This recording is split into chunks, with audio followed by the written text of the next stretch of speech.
দর্শক বন্ধুরা, এখন আমি আপনাদের সামনে বাচ্চাদের একটি শার্ট কিভাবে কাটিং করতে হয় সেটা দেখাবো। তো শার্টটি কাটিং করার জন্য দেখুন, নিচের পাটটা 1 ইঞ্চি পরিমাণ বাড়তি রাখলাম, আর উপরের পাটটা এরকম রাখি। তারপর মার্জিন করে নিচ্ছি, দেখতে পাচ্ছেন। ফার্স্ট অফ অল একটা মার্জিন দিলাম সোজা করার জন্য, আর একটা মার্জিন এখানে 1 ইঞ্চি উপরে একটা মার্জিন দিতে হবে। এটা দুই পাশে সেলাইয়ের জন্য 1 ইঞ্চি পরিমাণ বাড়তি নিলাম। তারপরে এখান থেকে শার্টের যে লম্বাটা আছে সেটা নিতে হবে। তো এই শার্টের লম্বার মাপটা 22 ইঞ্চি। তো আমি এখানে 22 ইঞ্চি পরিমাণ মার্জিন দিয়ে দিচ্ছি।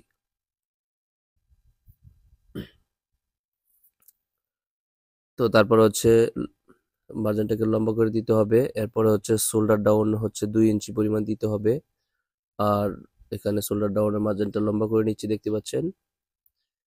তো এরপরে ভিউয়ার্স, আমার এখানে দিতে হবে আর্মহোলের মার্জিন, মানে হাতার যে আর্মহোল আছে সেটা।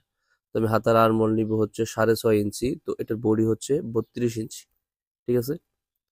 তো আমি 32 ইঞ্চি বডির জন্য 6.5 ইঞ্চি হাতার আর্মহোল নামাইলাম। এরপর এপাশ দিয়ে মানে শার্টের যে প্লেট থাকবো, প্লেটের জন্য এখানে 1 ইঞ্চি পরিমাণ বাড়তি নিলাম উপরের পার্ট, আর নিচের পার্টটা তো দেখতেই পাচ্ছেন কতটুকু বাড়তি আছে, 1 ইঞ্চি পরিমাণ টোটাল। তারপর মাঝখানে একটা মার্জিন দিয়ে দিলাম। এরপর গলার মাপটা দিতে হবে এখানে 2 ইঞ্চি। তো এরপরে আমাদেরকে এখানে দিতে হবে শোল্ডারের মাপ। তো শোল্ডার মাপটা আমি দেখে দিচ্ছি। এখানে শোল্ডারের মাপ হবে 14 ইঞ্চি। তাহলে এখানে দিতে হবে 7 ইঞ্চি, ঠিক আছে। তো আর এখানে বডি 32 ইঞ্চি, 32-এর 4 ভাগের 1 ভাগ দিতে হবে এখানে। তো 4 ভাগের 1 ভাগ 4 32 এবং হাফ ইঞ্চি সেলাইয়ের জন্য তাহলে 8.5 ইঞ্চি দিতে হবে। তো আমি 8.5 ইঞ্চি দিয়ে দিচ্ছি। আর এখানে প্যাডের মাপটা 30 ইঞ্চি, এখানে দিতে হবে 8 ইঞ্চি হাফ ইঞ্চি সেলাইয়ের জন্য। আর নিচেরটা সেম 8.5 ইঞ্চি। তো সেম ভাবে এইভাবে শোল্ডার ডাউনের মার্জিনটা এভাবে দিতে হবে। আর গলার মাপটা সোজা করে দিলাম। এরপর আর্মহোলের মার্জিনটা দিতে হবে, দেখতে পাচ্ছেন। তো এখান থেকে সাইডের মার্জিনটা দিয়ে দিলি। তো আমার সাইডের মার্জিন দেওয়া হয়ে গেছে। এবার আমরা এই যে আর্মহোলের যে মার্জিনটা আছে এটা এইভাবে দিতে হবে। তারপর আমাদের মার্জিন করা হয়ে গেল কমপ্লিট। এবার আমরা সুন্দর করে কাটিং করে নিচ্ছি, আপনারা দেখতে পাচ্ছেন। তো কোথাও যদি আপনাদের প্রবলেম হয় বুঝতে, তাহলে অবশ্যই আমাকে কমেন্ট করে জানাবেন। ইনশাল্লাহ চেষ্টা করব কমেন্টের রিপ্লাই দেওয়ার জন্য। তো এখান থেকে গলার সাইডটা আমি সোজা করে কেটে নিচ্ছি, দেখতে পাচ্ছেন। এখানে গলা থাকবে, এখানে এই পরিমাণ কেটে নিলাম। তারপর আর্মহোলের মার্জিনটা দেখেন কিভাবে রাউন্ডটা করে দিচ্ছি। তো এরকম ভাবে রাউন্ডটা উঠিয়ে দিতে হবে। তো দেখতে পাচ্ছেন আমাদের সামনের মানে ব্যাক পার্ট বা মানে ফরম পার্ট দুইটা কাটিং করা হয়েছে আর কি। এবার আমরা ব্যাক পার্ট কাটিং করব। দেখতে পাচ্ছেন কত সুন্দর করে কাটিং করা হয়েছে। তো আমরা এখন ব্যাক পার্টটি কাটিং করার জন্য যে কাপড়টুকু ওই যে সাইডে যেটা আছে, যে এই কাপড়টুকু সুন্দর করে এক পাশ দিয়ে ভাঁজ করে নিব। তো দেখতে পাচ্ছেন কত সুন্দর করে এক ভাঁজ করে নিলাম। এরকম ভাবে ভাঁজ করে নিতে হবে। এখানে 8.5 ইঞ্চি পরিমাণ রেখে এরকম ভাবে ডাবল ভাঁজ দিতে হবে। তারপরে সামনের পার্টটা এটার উপরে রাখতে হবে। তো দেখতে পাচ্ছেন এখানে নিচের পার্টটা হাফ ইঞ্চি কম রাখতে হবে। উপরের যে ফরম পার্টটা আমরা বসাইছি উপরে, এটা থেকে নিচের পার্টটা হাফ ইঞ্চি কম থাকবে, সেটা আমি দেখিয়ে দিচ্ছি। এই দেখুন হাফ ইঞ্চি কম আছে এখানে এই পাশে, ঠিক আছে। এবার শোল্ডারের যে মাপটা আছে সেটা সোজা বরাবর একটা মার্জিন টেনে নিতে হবে। তো তারপরে এখানে 7 ইঞ্চি পরিমাণ দিয়ে দিতে হবে। ব্যাস, এখানে আর কোনো কাজ নেই। এবার সোজা বরাবর আমরা কেটে নিব। তো আমি নিচের সাইডটা কেটে নিতে তোমার কাটা হয়ে গেল। এবার এই যে এখান থেকে রাউন্ডটা সুন্দর করে দেওয়ার পরে সাইডের দিকে কাটিং করে নিতে হবে। তো আমাদের ব্যাক পার্ট কাটিং করা হয়ে গেল, দেখতে পাচ্ছেন। এখানে আপনারা যদি রাউন্ডটা কম হয়ে যায় মনে করেন, তাহলে আর একটু রাউন্ড দিয়ে দিতে পারেন, সমস্যা নেই। তোমাদের ব্যাক ফর্ম কাটিং করা হয়েছে। এবার আমরা হাতা কাটিং করব। তারপরে কাঁধের যে তিরা যেটাকে বলে সেটা কাটিং করব। তো হাতা কাটিং করার জন্য এখানে কাপড়টাকে আমি ডাবল করে ভাঁজ দিচ্ছি, দেখতে পাচ্ছেন।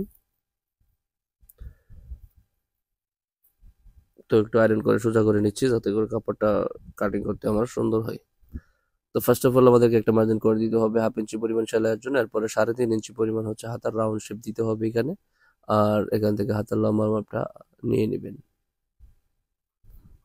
আরো 2 ইঞ্চি পরিমাণ বাড়তি নেবেন হাতার যে বর্ডারটা একটু সেলাই করার জন্য।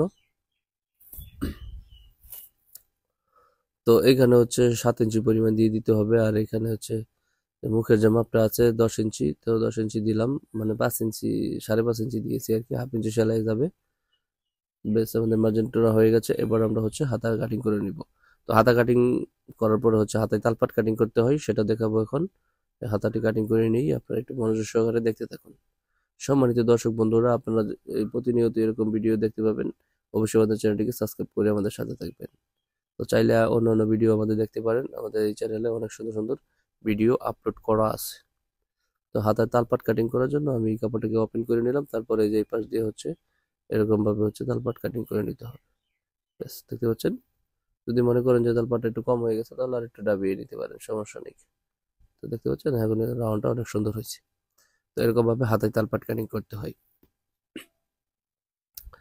এ পর্যায়ে হচ্ছে আমাদের হাতার মানে কাঁধের যে পট্টিটা থাকে তিরা, সেটা কাটিং করতে হবে। সেটা লম্বা হচ্ছে 7 ইঞ্চি পরিমাণ,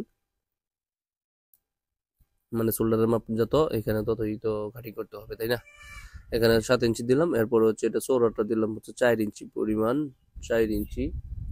তো চৌড়া 4 ইঞ্চি, আর এখানে হচ্ছে মার্জিনটা টেনে নেই। তারপরে হচ্ছে এখানে 1.5 ইঞ্চি পরিমাণ হচ্ছে এখানে হচ্ছে গলার যে ডালোটা সেটা দিতে হবে। আর এখানে দিতে হবে হচ্ছে 7 ইঞ্চি 2 সুতা। তারপরে এভাবে হচ্ছে মার্জিনটা টেনে নিতে হবে।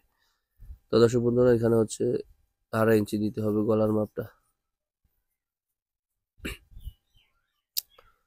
তারপরে আমাদেরকে কেটে নিতে হবে।